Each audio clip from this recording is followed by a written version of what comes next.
Bonjour, je vais vous présenter dans cette vidéo une question d'actualité qui est la question du plagiat. Alors de quoi s'agit-il? Vous le voyez sur cette figure, le plagiat est quelque chose de très particulier. C'est une forme de vol, mais c'est une forme de vol qui est un vol d'idées. Et donc le plagiat constitue, en quelques mots, à s'approprier les idées des autres et à faire comme si c'était les siennes.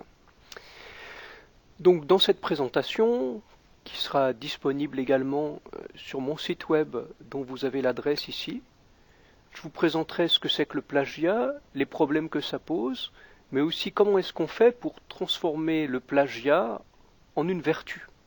Et je vous montrerai donc comment on peut faire. Les objectifs de cette formation sont triples. Donc, au terme de cette formation, vous devrez être capable, dans un premier temps, de comprendre qu'est-ce que c'est que le plagiat. Donc, savoir par exemple comment est-ce qu'on fait pour le détecter. Donc, je vous montrerai un exemple de mémoire de recherche plagié, et je vous expliquerai comment est-ce qu'on a fait pour s'en apercevoir.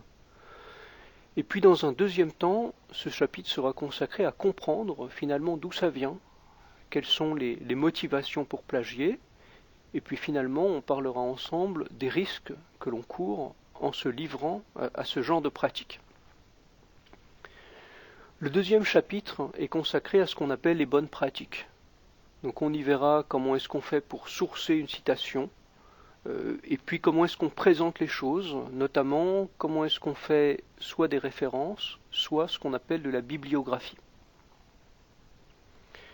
Enfin, le troisième chapitre sera consacré aux licences libres et à Wikipédia. Donc je vous expliquerai comment, quand vous faites un travail, vous pouvez choisir une licence adaptée à ce dont vous avez besoin. Et puis si vous choisissez d'utiliser Wikipédia, comment est-ce qu'on fait pour citer proprement Wikipédia? Et puis éventuellement, finalement, je vous parlerai d'un choix que vous pouvez faire, qui est d'utiliser une attestation de travail originale. Et donc, à Centrale Lille, nous encourageons nos étudiants à utiliser ce genre de choses. Donc, dans la vidéo suivante, je vous proposerai le premier chapitre, qui est le chapitre qui est consacré à la compréhension du plagiat. Donc, comment est-ce qu'on le détecte, et puis quels sont les types de plagiat, quelles sont les sanctions encourues.